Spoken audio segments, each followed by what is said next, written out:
Ngayon pa lang ay usap-usapan na ang posibilidad na maglaro ang Team Vice Ganda at Team Ann Curtis sa nagbabalik na Family Feud Season 2 hosted by Dingdong Dantes.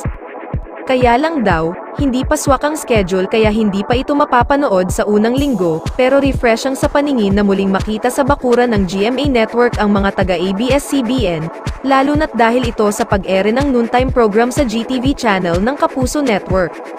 Speaking of paglalaro sa Family Feud, marami ang napapatanong kung sasama kaya sa mga maglalaro ang isa sa mga host na si Karil. Sa mga hindi nakakaalam, ex-boyfriend ni Karil si Dingdong bago maging jowa ng huli si Kapuso primetime queen Marian Rivera. Hindi ba at naging kontrobersyal pa nga ang paglipat ni Karil sa Kapamilya Network noong 2008, at lalo na ang kontrobersyal na pagngiti niya ng makapanayam ni Boy Abunda sa defunct showbiz talk show na The Buzz. Narito ang ilan sa mga reaksyon at komento ng netizens na nakalap ng balita. Kasama ba si Karil? Di kaya awkward kung pupunta taga Showtime cause of Karil. Si Karil ang paglaruin nyo sa Family Feud, I can't wait to see Karil and Dingdong in one frame again.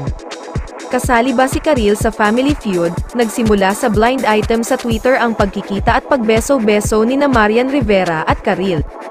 Sabi sa post, two ladies made beso-beso, maswerte ang sino mang may picture sa napaka-rare na moment, nakakaintriga pero masaya.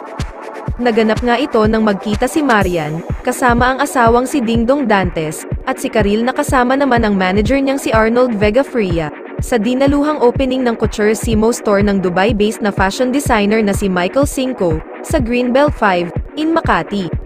Naikwento ito ni Karil nang tanungin ni Vice Ganda kung ano ang ganap sa buhay niya nang magkita sila sa It's Showtime, kaya si Vice ang nagbuking ng nasabing pagkikita ni na Marian at Karil.